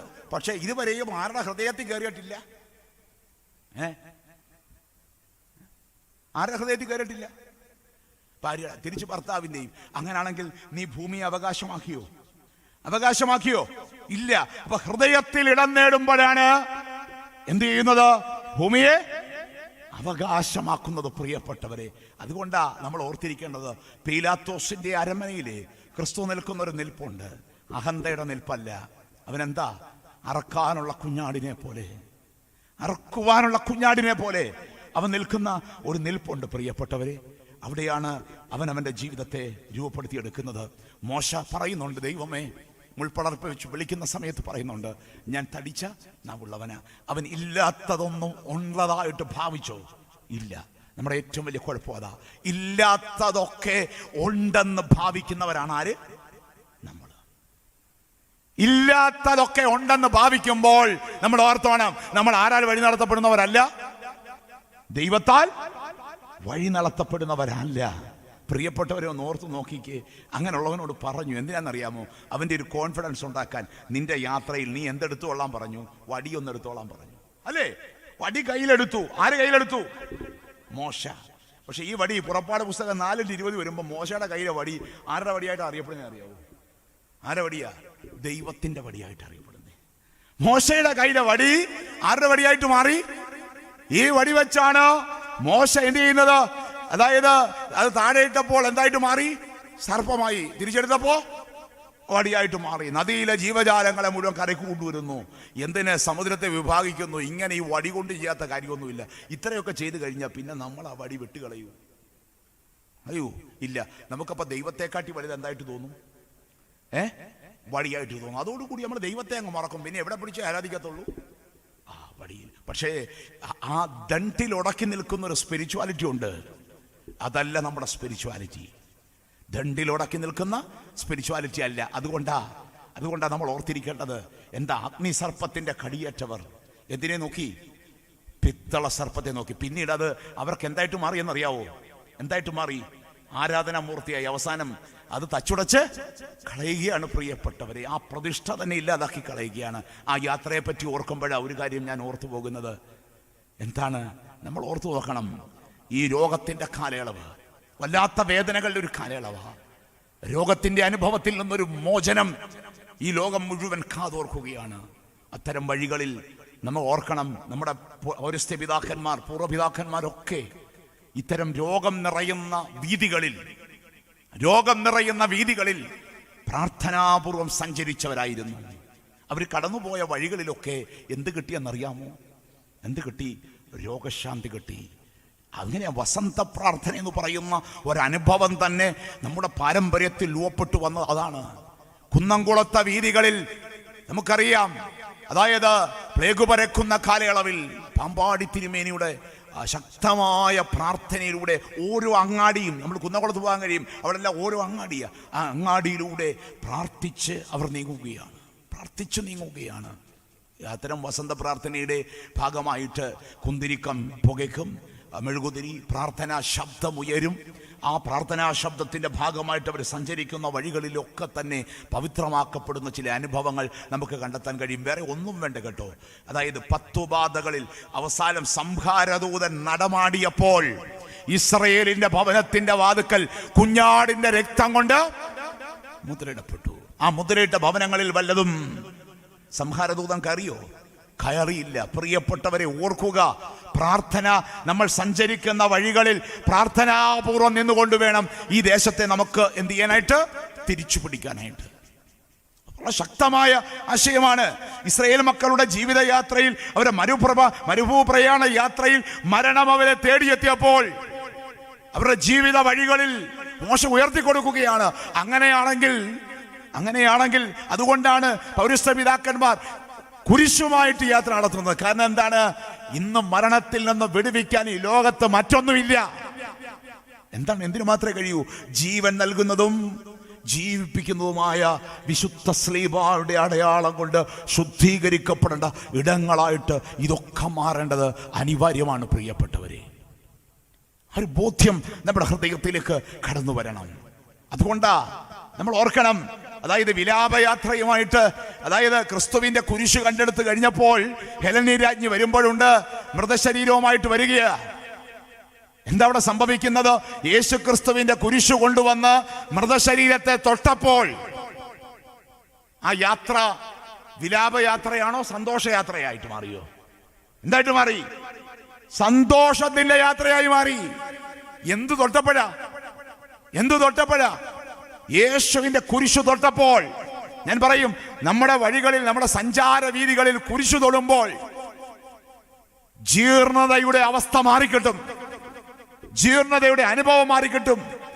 ഹേലനി രാജ്ഞി കുരിശുകൊണ്ട് മൃതശരീരത്തെ തൊട്ടപ്പോൾ, ക്രിസ്തുവിന്റെ കുരിശുകൊണ്ട് മൃതശരീരം തൊട്ടപ്പോൾ മൃതശരീരം എന്ത് ചെയ്തെന്നാ പറഞ്ഞത്? ഉയർത്തെഴുന്നേറ്റു. യേശുവിന്റെ കുരിശ് നമ്മുടെ സഞ്ചാര വഴികളെ സ്പർശിച്ചു കഴിയുമ്പോൾ നിശ്ചയമായിട്ടും എന്തിന്റെ അനുഭവം ഉണ്ടാകും? ജീർണതയുടെ, രോഗത്തിന്റെ അനുഭവങ്ങൾ മാറി പുതിയൊരു അനുഭവത്തിലേക്ക് നമ്മൾ എത്തിച്ചേർക്കപ്പെടുമെന്നുള്ള കാര്യത്തിൽ സംശയമുള്ള പ്രിയപ്പെട്ടവരെ. അതുകൊണ്ട് നമ്മൾ ഓർക്കുക, സൗമ്യതയുടെ വഴികൾ എവിടെങ്കിലുമൊക്കെ നമുക്ക് ചോർന്നു പോകുന്നു. പറയിപ്പറ്റ പന്തിരുകുലം നമുക്കറിയാം. അതിലെ പ്രസിദ്ധനായിരുന്നു ആര്? പെരുന്തച്ഛൻ, അല്ലയോ? പെരുന്തച്ഛന്റെ പ്രത്യേകത എന്തായിരുന്നു? തച്ചുശാസ്ത്രമായിരുന്നു, അല്ലേ?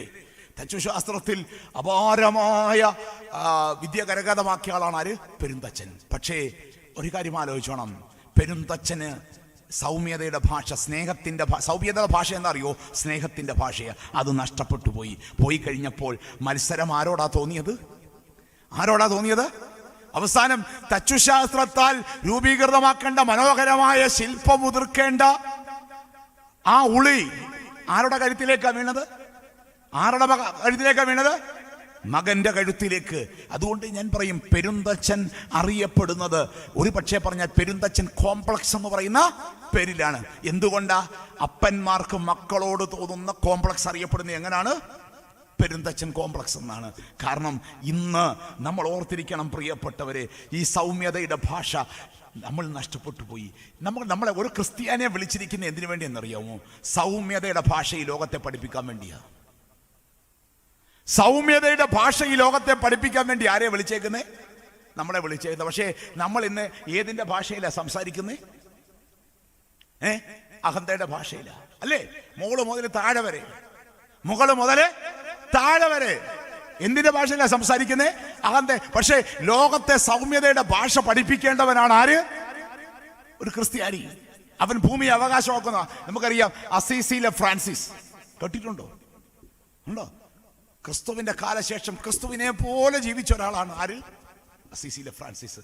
അദ്ദേഹത്തിന് പക്ഷികളുടെ ഭാഷ, മൃഗങ്ങളുടെ ഭാഷ, വൃക്ഷങ്ങളുടെ ഭാഷ, ഉറുമ്പുകളോടൊക്കെ അദ്ദേഹം മണിക്കൂറിൽ നിന്ന് സംസാരിക്കും. നമ്മളോ ഉറുമ്പിനെ കാണുന്നുണ്ടോ എന്തെടുത്തോണ്ട് കൊണ്ടിടും? നമുക്ക് ഉറുമ്പിനെ കാണുമ്പോൾ DDT കൊടാൻ അറിയാം. അസീസിയിലെ ഫ്രാൻസിസിന് എന്ത് ചെയ്യാൻ അറിയാം? ഉറുമ്പിനോട് അതുകൊണ്ട് നമ്മളെ കാണുമ്പോഴേ ഉറുമ്പ് ഇപ്പൊ എന്ത് ചെയ്യുക? നമ്മളെ കാണുമ്പോഴേ, നമ്മളെ കണ്ണ് കാണുമ്പോഴേ അങ്ങ് തല തിരിച്ചങ്ങ് വിട്ടേക്കുക, വേറെ വഴി പോകും. കാരണം ആ വഴിക്ക് പോലും വരത്തില്ല. കാരണം എന്താണ്? ഉറുമ്പിനെ നമ്മൾ പഠിപ്പിച്ചു കൊടുക്കുന്ന ഭാഷ DDTയുടെ ഭാഷയാണ്. പക്ഷേ ഉറുമ്പിനെ പോലും മണിക്കൂറോളം കുത്തിയിരുന്ന് ആര് സംസാരിക്കുമായിരുന്നു? അപ്പം അദ്ദേഹത്തിന് ഈ വിശുദ്ധന്മാർക്കൊക്കെ ഈ മൃഗങ്ങളുടെയും പ്രകൃതിയുടെയൊക്കെ ഭാഷ നന്നായിട്ട് അറിയായിരുന്നേ. അപ്പം ഇങ്ങനെ സംസാരിക്കാൻ അദ്ദേഹത്തിന് നന്നായിട്ട് അറിയാം. അപ്പോൾ ഒരു ദിവസം ഈ കുറച്ച് മരങ്ങളൊക്കെ നിൽക്കുന്നിടത്ത് ഈ അസീസിയിലെ ഫ്രാൻസിസ് എന്ന് വർത്താനം പറഞ്ഞുകൊണ്ടിരിക്കുക. അപ്പോൾ ഒരു ബദാം മരം അവിടെ നിൽപ്പുണ്ട് കേട്ടോ. നമ്മളിവിടെ കാണുന്ന ബദാമല്ല, പിന്നെന്താണ് നമ്മൾ വാങ്ങിച്ച് കഴിക്കുന്ന ബദാം മരം. അപ്പം ബദാം മരം ഈ അസീസിയിലെ ഫ്രാൻസിസിനോട് ചോദിച്ചു, ക്രിസ്തുവിൻ്റെ സ്നേഹത്തെക്കുറിച്ച് എനിക്കൊന്ന് പറഞ്ഞുതരാമോ? നമ്മുടെ ഈ മരങ്ങൾ, ചുറ്റുവട്ടം നിൽക്കുന്ന മരങ്ങളൊക്കെ നമ്മളോട് വർത്താനം പറയുന്നുണ്ടെന്നേ. നമ്മളോട് ഇതൊന്നും ചോദിക്കത്തില്ല. കാരണം അറിയോ, നമ്മൾ ഈ ക്രിസ്തുവിൻ്റെ മുഖം കണ്ടിട്ട് വേണ്ടായോ ക്രിസ്തുവിൻ്റെ സ്നേഹത്തെക്കുറിച്ച് ചോദിക്കാൻ? ഈ ബദാം മരം ചോദിക്കാണ്, നിങ്ങൾ എനിക്ക് എന്തിനെക്കുറിച്ച് പറഞ്ഞു തരുമോന്നാ ചോദിച്ചേ? യേശുവിൻ്റെ സ്നേഹത്തെപ്പറ്റി. അപ്പോൾ അസീസിലെ ഫ്രാൻസിസ് ചെയ്തെന്നറിയോ, ഈ ബദാം മരത്തെ ഒന്ന് കരുണയോടൊന്ന് സൂക്ഷിച്ചു നോക്കി. ഒരു പക്ഷേ ആ ബദാം മരം ജീവിതത്തിൽ ആദ്യമായിട്ടാണ് കാണുന്ന ഒരു മനുഷ്യൻ എങ്ങനെ നോക്കുന്നത്? ഇത്ര കരുണയോടെ നോക്കുന്നേ. ആദ്യമായിട്ടാ ഒരു മനുഷ്യനെ കരുണ നോക്കുന്നത്. നമ്മൾ ഇന്നുവരെ നോക്കണ്ടേ? ഏതെങ്കിലും പ്ലാവിൽ നിന്ന് ചക്ക ഇട്ടിട്ട് തിരിച്ചു വരുന്ന നമ്മുടെ മുഖം കണ്ട എന്താ പോലെ ഇരിക്കും? കശാപ്പുകാരൻ്റെ കൂട്ടിരിക്കും, ഇല്ലയോ? ഇല്ലയോ? ഇച്ചിരി മയത്തിലൊരു ചക്ക വലിച്ച് താഴോട്ട് ഇടുവോ? ഇല്ല. നിൽക്കുന്ന നിപ്പൊക്കെ കാണണം, ഇപ്പൊ നിന്നെ പിടിച്ച താഴോട്ട് കളയും എന്നൊക്കെ പറഞ്ഞിട്ട് നിന്ന് പിടിച്ചു വലിച്ചു താഴോട്ട്. തള്ളച്ചക്ക മാത്രമല്ല, പിള്ളച്ചക്കയും സർവ്വ ചക്കയും വലിച്ച് താഴെ കൊണ്ടുവന്നിട്ട് തിരിച്ചു വരുന്ന ഒരു വരവ് കണ്ടു കഴിഞ്ഞാൽ അലക്സാണ്ടർ ഭൂമി കീഴടക്കേണ്ടി വരുന്ന വരവാണ്. കാരണം എന്താണ്? ഞാൻ എന്തിട്ടു? ചക്ക ഇട്ടു. ഇതിനോടൊക്കെ ഇച്ചിരി കരുണയോടെ ഇച്ചിരി സ്നേഹത്തോടൊക്കെ ഇടപെടണമെന്നേ. ഈ പിള്ളേരോട് മാത്രമല്ല, ഈ ചുറ്റുവട്ടം നിൽക്കുന്ന ലോകത്തോട്. അപ്പം ബദാമരം ആദ്യമായിട്ട് കാണുക ഒരു മനുഷ്യൻ എങ്ങനെ നോക്കാണ്? കരുണയോടെ. പിന്നെ അദ്ദേഹം ചെയ്യുന്നറിയോ? ആ ബദാമരത്തെ അങ്ങ് കെട്ടിപ്പിടിച്ചു. എന്നിട്ട് എന്ത് ചെയ്തോന്നറിയാമോ? അതിൻ്റെ നിറയെ മുറിവുകളുണ്ടായിരുന്നു. ആ മുറിവുകളിൽ അദ്ദേഹം ആഞ്ഞൊന്ന് എന്ത് ചെയ്തു? ചുംബിച്ചു. അല്ലേ? നമുക്കാകെ അറിയാവുന്ന എന്തിനാണെന്നറിയാമോ? ടാപ്പ് ചെയ്യാൻ മാത്രമേ അറിയത്തുള്ളൂ, മുറിവ് ഉണ്ടാക്കാനേ അറിയത്തുള്ളൂ. അല്ലേ? മുറിവ് ചുംബിക്കാൻ ഇതുവരെ പഠിച്ചു. അപ്പൊ ഇത് ഈ മുറിവിൽ ചുംബിച്ചു കഴിഞ്ഞപ്പോൾ ചരിത്രം പറയുന്ന ഇതാണ്, ആ ബദാം അങ്ങ് പൂത്തൊലിഞ്ഞു എന്ന് പറഞ്ഞാൽ ആ മരം ആദ്യമായിട്ടാണ് ക്രിസ്തുവിന്റെ സ്നേഹം എന്താണെന്ന് തിരിച്ചറിഞ്ഞത്. ക്രിസ്തുവിന്റെ സ്നേഹം എന്താണെന്ന് തിരിച്ചറിഞ്ഞപ്പോ കാലമല്ലാതിരുന്നിട്ട് കൂടി ബദാമരം എന്ത് ചെയ്തു? പൂത്തൊലിഞ്ഞു. പ്രിയപ്പെട്ടവരെ, സൗമ്യത എന്താണെന്ന് ലോകത്തെ പഠിപ്പിക്കേണ്ട ഗുരുക്കന്മാരായിട്ട് മാറണം ആര്? ക്രിസ്ത്യാനികൾ. നമ്മുടെ ഉത്തരവാദിത്വം അതാ. അത് പഠിപ്പിക്കുമ്പം നമ്മുടെ ചുറ്റുവട്ടങ്ങളൊക്കെ എന്ത് ചെയ്യും? പൂത്തൊലയും. ഇന്ന് നമ്മളെ കാണുമ്പോൾ ബാക്കിയൂടെ കരിഞ്ഞു പോവുക. അപ്പോൾ നമ്മൾ ഓർക്കണം, സൗമ്യതയുടെ ഭാഷ ലോകത്തെ പഠിപ്പിക്കേണ്ടവരാണ് ആര്? ക്രിസ്ത്യാനി എന്ന് പറയുന്നത്. സൗമ്യതയുടെ ഭാഷ ലോകത്തെ പഠിപ്പിക്കണം. അതുകൊണ്ടാണല്ലോ രക്തസ്രാവക്കാരിയായ സ്ത്രീയെ വന്നിട്ട് യേശു ക്രിസ്തുവിന്റെ വസ്ത്രത്തിന്റെ അവന്റെ തുണി പോലും അവന്റെ ജീവിതമായിരുന്നു. അല്ലേ? അവന്റെ തുണി പോലും അവന്റെ ജീവിതം. ഇപ്പൊ ഇന്ന് തുണിയും ജീവിതവും തമ്മിൽ ഒത്തിരി ദൂരമുണ്ട്, ഇല്ലയോ? കുപ്പായി ഇടുമ്പോഴല്ല ഞാൻ അച്ഛനാവണ്ടേ. കുപ്പായി ഇടാത്തപ്പോഴും ഞാൻ എന്തായിട്ട് മാറണം? അച്ഛനാ. ഞാൻ കുപ്പായം അങ്ങോട്ട് ഊരിട്ടെങ്കിൽ ഇപ്പൊ നിന്നെ കാണിച്ചു തരാന്ന് പറയുന്ന കുപ്പായി ഊരിടുമ്പോ എന്തോ പുരോഹിതൻ പുറത്ത് ചാടിപ്പോവൂ? ഇല്ല. കാരണം എന്താ? ക്രിസ്തുവിന്റെ വസ്ത്രത്തിന്റെ തൊങ്ങലിൽ പോലും ആരുണ്ടായിരുന്നു? അവന്റെ ഹൃദയം ഉണ്ടായിരുന്നു. വസ്ത്രത്തിന്റെ തൊങ്ങലിൽ ഹൃദയമുണ്ടായിരിക്കുക. ഒരുവൻ ക്രിസ്ത്യാനിയായി തീരുക എന്ന് പറഞ്ഞാൽ അതാ കൂടി അർത്ഥം. നിന്റെ വസ്ത്രത്തിന് പോലും ക്രിസ്തുഭാവം ഉണ്ടായിരിക്കണം. അതുകൊണ്ടാണല്ലോ ഏലിയാവിന്റെ പുതപ്പിനൊക്കെ ശക്തി കിട്ടി. അതുകൊണ്ടാണ്. വെറുതെ ഒന്നുമല്ല ഈ റെലിക്സും തിരുശേഷിപ്പും ഒക്കെ നമ്മൾ ആദരവോടെ കാണുന്നത്. അങ്ങനെയൊക്കെ പരിമല തിരുമേനിയുടെ കുപ്പായത്തിന്റെ അറ്റത്ത് ശക്തി ഉണ്ടെങ്കിൽ അതിന്റെ കാരണം എന്താ അറിയോ?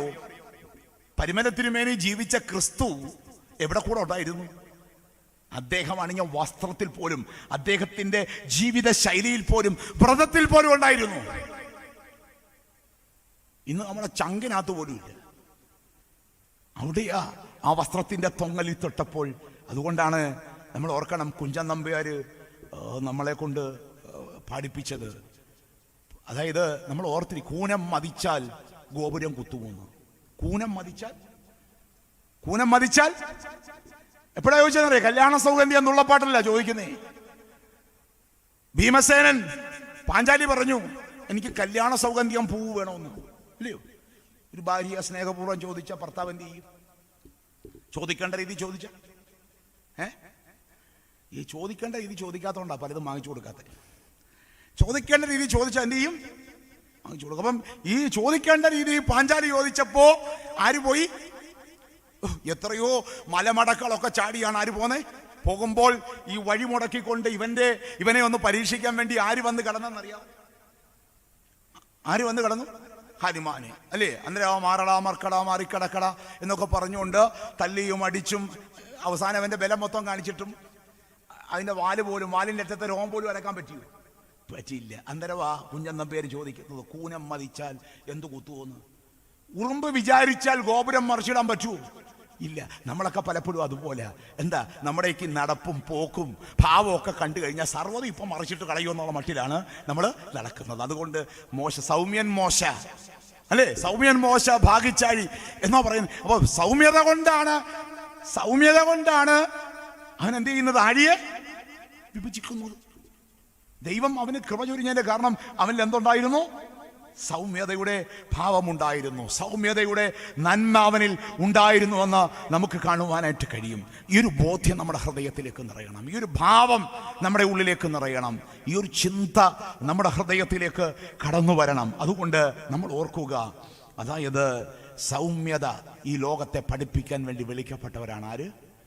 ഓരോ ക്രിസ്ത്യാനിയും. ഈ നോമ്പുകാലം സൗമ്യതയുടെ കാലമായിട്ട് മാറണം.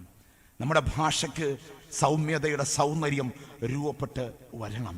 ഈ ഒരു ബോധ്യം നമ്മുടെ ഹൃദയത്തിൽ ഓരോ നിമിഷവും നമ്മളിൽ നിറയേണ്ടത് ആവശ്യമാണ്. രണ്ടാമതൊരു ചിന്ത കൂടി വളരെ വേഗം പങ്കുവെച്ച് ഞാൻ എൻ്റെ വാക്കുകൾ അവസാനിപ്പിക്കുകയാണ്. ദൈവത്തോട് അഭിമുഖമായി സംസാരിച്ചവനാണ് ആര്? മോശ. ഈ നോമ്പുകാലം നമുക്ക് ദൈവത്തോട് മിണ്ടാനുള്ള കാലമാണ്, ദൈവത്തോട് അഭിമുഖമായി സംസാരിക്കാനുള്ള കാലമാണ്, അല്ലേ? ദൈവത്തോട് മിണ്ടുക എത്ര സുന്ദരമായൊരു കാര്യമാണ്. അപ്പൊ ദൈവം മിണ്ടുക എന്ന് പറഞ്ഞാലോ, ഒന്ന് ആലോചിച്ച് നോക്കിക്കേ. ദൈവം മിണ്ടുക എന്ന് പറഞ്ഞാലോ, ഈ പുറപ്പാട് പുസ്തകം 33:11 അവിടെ പറയുന്ന ഒരു വാചകം നമ്മൾ വായിച്ചു കേട്ടാൽ നമുക്ക് വല്ലാത്ത അതിശയം തോന്നും. എന്താ പറയുന്നത്? ഒരുത്തൻ തന്റെ സ്നേഹിതനോട് സംസാരിക്കുന്ന പോലെ യഹോവ മോശയോട് അഭിമുഖമായി എന്ത് ചെയ്തു? സംസാരിച്ചു. എങ്ങനെയാ സംസാരിച്ചത്? യഹോവ മോശയോട് സംസാരിച്ചത് എങ്ങനെയാ? അഭിമുഖമായി. ആ വാക്ക് നമ്മൾ ശ്രദ്ധിക്കണം കേട്ടോ. എങ്ങനെയാ സംസാരിക്കണ്ടേ? മുഖത്തോട് മുഖം നോക്കി വേണം എന്ത് ചെയ്യാൻ? സംസാരിക്കാൻ. ഇന്ന് നമ്മൾ പലപ്പോഴും അതുകൊണ്ടാണ് പറയുന്നത്, ഈ കള്ളന്മാരുടെ ലക്ഷണമാണ്. എവിടെ നോക്കി സംസാരിക്കത്തില്ലെന്നറിയാവോ? മുഖത്ത് നോക്കി വേണ്ടത്തില്ല. പിന്നെ എങ്ങനെ സംസാരിക്കുന്നത്? കള്ളന്മാരെ തിരിച്ചറിയാൻ വേറെ ഒരു മാർഗവും വേണ്ട കേട്ടോ. ഒറ്റ മാർഗമേ ഉള്ളൂ. എന്താണ്? മുഖത്തോട് മുഖം നോക്കി സംസാരിക്കണം. പ്രത്യേകിച്ച് ഈ സിവിൽ സർവീസിന്റെ ഇന്റർവ്യൂവിനൊക്കെ ചെല്ലുമ്പോൾ അവർ ശ്രദ്ധിക്കുന്ന പ്രധാനപ്പെട്ട കാര്യമാണ് ഇവൻ സംസാരിക്കുന്നത് എങ്ങനെയാണ്, ഇന്റർവ്യൂവിൽ എങ്ങനെയാണ് സംസാരിക്കുന്നത്. ഇന്റർവ്യൂ എന്ന് പറഞ്ഞ വാക്കിന്റെ അർത്ഥം എന്താ?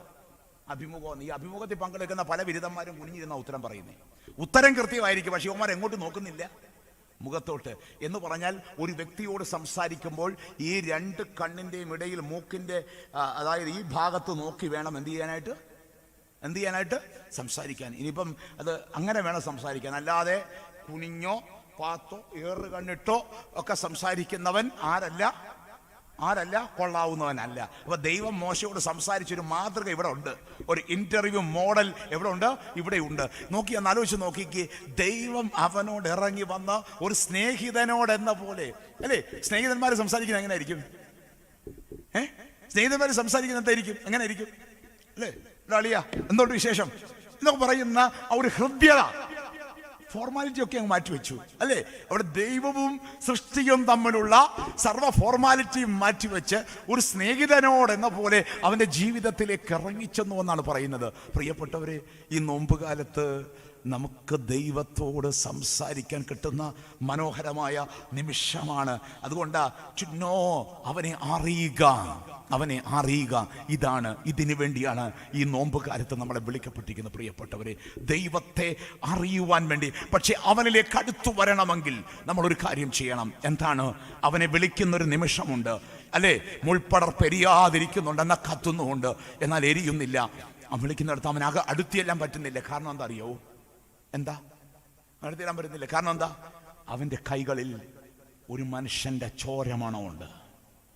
ചോരമണമുള്ളവന് ആരുടെ അടുത്തേക്ക് ചെല്ലാൻ പറ്റത്തില്ല. ദൈവത്തിനടുത്ത്. നീ സിംഹാസനത്തിന്റെ അടുത്തേക്ക് വരുമ്പോൾ, അതുകൊണ്ടാണ് പറയുന്നത്, നീ കണ്ണുനീരോടെയും അനുതാപത്തോടെയും ആരിലേക്ക് അടുത്ത് വരണം? ചെയ്തു പോയ പാപങ്ങളുടെ കറ. ദൈവം മോശയെ വിളിച്ച് രൂപപ്പെടുത്തുന്ന സമയത്ത് അവന്റെ കയ്യിൽ എന്തുണ്ട്? പാപത്തിന്റെ കറയുണ്ട്. ഈ നോമ്പ് കാലത്ത് എന്നെയും നിങ്ങളെയും വിളിക്കുമ്പോൾ എന്റെയും നിങ്ങളുടെയും കയ്യിൽ എന്തുണ്ട്? പാപത്തിന്റെ കറയുണ്ട്. ഈ കറയും വെച്ചുകൊണ്ട് പോയാൽ മതിയോ? പോരാ. എനിക്ക് ദൈവത്തോട് സംസാരിക്കണമെങ്കിൽ എന്തു വേണം? ഞാൻ എൻ്റെ ദൈവത്തോട് കണ്ണുനീരോടെ പ്രാർത്ഥിക്കണം, അനുതപിക്കണം. ദൈവമേ, ഞാൻ അരിഷ്ടനായ മനുഷ്യനാണ്, ഞാൻ പാപിയാണ്, എന്റെ പാപങ്ങളെ പൊറുക്കണമേ.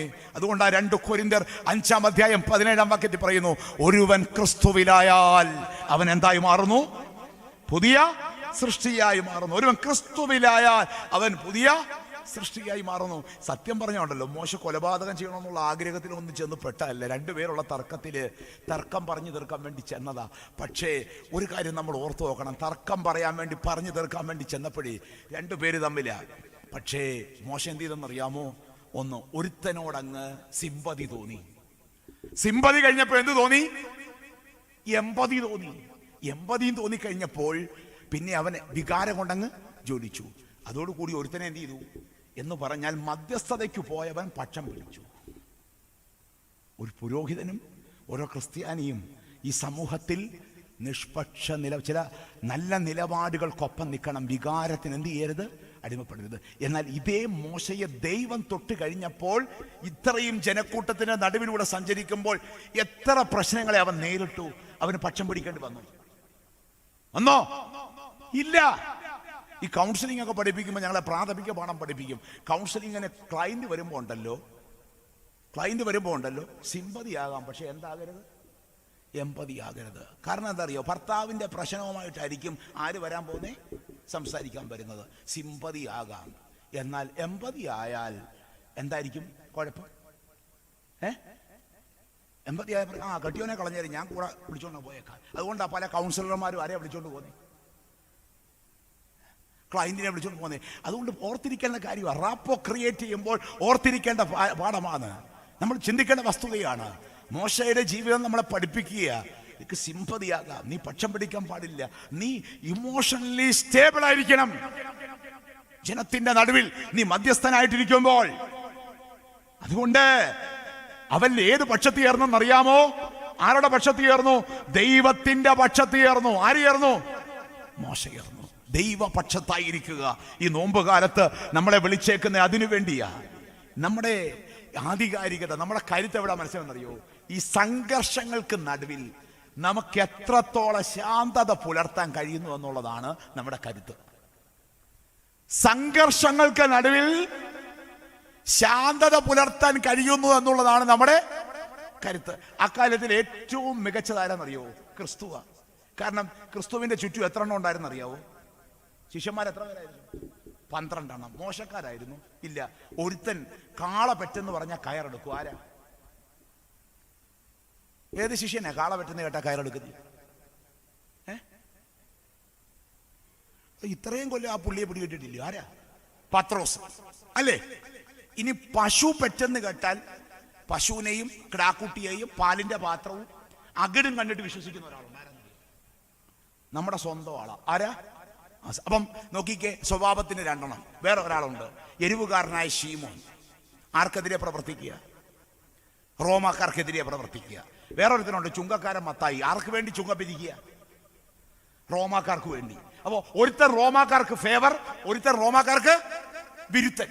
ഒരുത്തനാണെങ്കിൽ കാള പെറ്റെന്ന് കേട്ടാ കൈവെടുക്കും, വേറൊരാളാണെങ്കിൽ പശു പെറ്റെന്ന് കേട്ടാ അകടും കാണണം, കറവക്കാരെയും കാണാൻ, എല്ലാം കണ്ടിട്ട് വിശ്വസിക്കത്തുള്ളൂ. ഇങ്ങനെ വിരുദ്ധ സ്വഭാവക്കാരെ മുഴുവൻ എത്ര ശാന്തമായിട്ടാണ് ആര് വഴി നടക്കുന്നത്? യേശു തമ്പുരാൻ. സംഘർഷങ്ങൾക്ക് നടുവിൽ ശാന്തത പുലർത്തുക എന്നുള്ളതാണ് ജീവിതത്തിന്റെ ആധികാരികത, അല്ലേ? മഞ്ഞക്കാല പള്ളിയിൽ എത്ര സ്വഭാവക്കാരുണ്ട്, അല്ലേ? പത്രോസും കാണും, തോമായും കാണും, എരിവുകാരൻ ശീമോയും കാണും, ചുങ്കക്കാരൻ മത്തായി കാണും. ഇതിന്റെ നടുവിൽ ജീവിച്ചു പോകണമെങ്കിൽ എന്തു പുലർത്തണം? ഇവരെല്ലാം ഒരുമിച്ച് കൊണ്ടുപോകണമെങ്കിൽ എന്തു വേണം? ശാന്തത പുലർത്തണം. അതാണ് ജീവിതത്തിന്റെ ആധികാരികത, അതാണ് ഒരു പുരോഹിതന്റെ ആധികാരികത.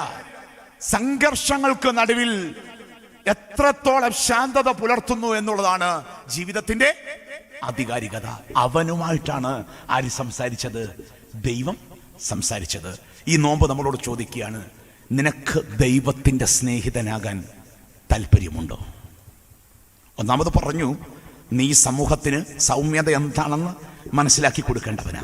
രണ്ടാമത് ഈ നോമ്പ് നമ്മളോട് ചോദിക്കുകയാണ്, നീ ദൈവത്തിൻ്റെ സ്നേഹിതനാണോ? അതുകൊണ്ടാണ് അവൻ്റെ അടക്കത്തിന് ആരാ മോശ അടക്കിയെന്നറിയാമോ? ആരാ? ദൈവമാണ് മോശയെ അടക്കിയത്. ദൈവമാണ് മോശയെ കുഴിച്ചിട്ടത്. ദൈവമാണ് അവൻ്റെ സംസ്കാര ശുശ്രൂഷ നിർവഹിച്ചത്. ആ സ്നേഹിതൻ്റെ കടമ നമ്മളൊന്ന് ഓർത്ത് നോക്കിക്കുക. അങ്ങനെയാണെങ്കിൽ നമ്മുടെ സ്നേഹിതരാരാ? ഇന്ന് ഇപ്പോൾ കോവിഡ് ബാധിച്ചു മരിച്ചാലേ നമ്മുടെ കുഴിച്ചിടുന്ന ആരാ? ആരോഗ്യ വകുപ്പിൽ നിന്ന് വരുന്ന ഏതെങ്കിലും സന്നദ്ധ പ്രവർത്തകരായ ചെറുപ്പക്കാരാണ് നമ്മളെ കൊണ്ടുവന്ന് എന്ത് ചെയ്യുന്നത്? ഇന്നു വരെ അവനെ നോക്കി നമ്മളൊന്ന് ചിരിച്ചിട്ടുണ്ടോ? ഇല്ല. നമ്മൾ എന്തെങ്കിലും കൊടുത്തിട്ടുണ്ടോ? ഇല്ല. എന്തെങ്കിലും അവർക്ക് വല്ലതും ചെയ്തിട്ടുണ്ടോ? ഇല്ല. പിന്നെ നിന്നെ കുഴിച്ചിടാൻ അവൻ വന്നത്, അല്ലെ അവർ വന്നത് എന്തുകൊണ്ടാണ്? അവർ നിന്നെ സ്നേഹിക്കുന്നത് കൊണ്ടാണ്, അവൻ്റെ ജീവനേക്കാളുപരി. അതുകൊണ്ട് ഈ ലോകത്ത് ജീവിക്കുന്ന കാലഘട്ടത്തിലുണ്ടല്ലോ, ഈ കവിയായ ഒരു അയ്യപ്പൻ എന്ന് പറഞ്ഞ ആളുണ്ടായിരുന്നു, എപ്പോഴും കടത്തിണ്ണയിലും വഴിയിലുമൊക്കെ കടന്ന് മരിക്കുന്നത്. അവസാനം അയാൾ പറയുന്നുണ്ട്, അയാളൊരു കവിത എഴുതി വെക്കുന്നുണ്ട്, എൻ്റെ ഹൃദയത്തിൽ ഒരു റോസാപ്പൂവുണ്ട്. എന്തിനാണെന്നറിയാവോ? എന്നെ കുഴിച്ചിടുന്നവൻ ആരാണെന്ന് അറിയത്തില്ല, അവർക്ക് കൊടുക്കാൻ എൻ്റെ കയ്യിലൊന്നുമില്ല, എങ്കിലും എൻ്റെ കവിതയിൽ ഞാൻ കുറിച്ചു വെക്കുന്നു, എൻ്റെ ഹൃദയത്തിൽ ഞാനൊരു റോസാപ്പൂവ് ആർക്കു വേണ്ടി ഒരുക്കിയിട്ടുണ്ട്? അവർക്ക് വേണ്ടി ഒരുക്കിയിട്ടുണ്ട്. നമ്മളൊന്ന് ഓർത്ത് നോക്കിക്കേ, അവസാനമായി നമ്മളെ ഒന്ന് എടുക്കാൻ വരുന്നത് നമ്മൾ ഇന്ന് വരെ നോക്കി ചിരിച്ചിട്ടില്ലാത്തൊരു മനുഷ്യനാണെങ്കിൽ, അല്ലേ, ബന്ധുക്കളൊക്കെ ദൂരെ മാറി നിൽക്കും, എല്ലാവരും ദൂരെ മാറി നിൽക്കും. പുതിയ ജീവിതത്തിൻ്റെ പുതിയ ചില മുഖങ്ങളൊക്കെ നമ്മൾ കണ്ടുകൊണ്ടിരിക്കുന്ന കാലയളവിലാണ്. ഇവിടെയാണ് ആ സ്നേഹത്തിൻ്റെ, ദൈവത്തിന് മോശയോടുള്ള ആ സ്നേഹത്തിൻ്റെ പാരമ്യം നമ്മളൊന്ന് മനസ്സിലാക്കേണ്ടത്. അവനെ കുഴിച്ചിടാൻ, അവനെ അടക്കം ചെയ്യാൻ ആര് വന്നു? യഹോവ വന്നു. രണ്ട് ചിന്തകൾ ഹൃദയത്തിലേക്കൊന്ന് സൂക്ഷിക്കുക. മോശയുടെ ജീവിതം നമ്മളെ വല്ലാതെ സ്വാധീനിക്കുന്നു. പൗരസ്ത്യ പിതാക്കന്മാർ അതിലേക്ക് സൂക്ഷിച്ചു നോക്കാൻ നമ്മളെ നിരന്തരം പ്രേരിപ്പിക്കുന്നു. സൗമ്യത ലോകത്തെ പഠിപ്പിക്കാൻ നീ മോശയിലേക്കൊന്ന് സൂക്ഷിച്ചു നോക്കുക. രണ്ടാമത് നമ്മളൊന്ന് ഓർത്തു നോക്കിക്കേ, എൻ്റെ സ്നേഹിതനായി എനിക്ക് ആരെ വേണം? എൻ്റെ ദൈവത്തെ, എൻ്റെ യേശുവിനെ വേണം. യേശുവേ, നിന്നെ സ്നേഹിതനാക്കുന്ന ഒരു നോമ്പാക്കി തീർക്കാൻ അവിടുന്ന് ഞങ്ങളെ സഹായിക്കണമേ, ഞങ്ങളെല്ലാവരെയും അനുഗ്രഹിക്കണമേ. പ്രിയപ്പെട്ട അച്ഛനോടും ഇടവകയുടെ എല്ലാ ചുമതലക്കാരോടും എല്ലാ ശ്രോതാക്കളോടും ഉള്ള നന്മയും സ്നേഹവും അറിയിക്കുന്നു.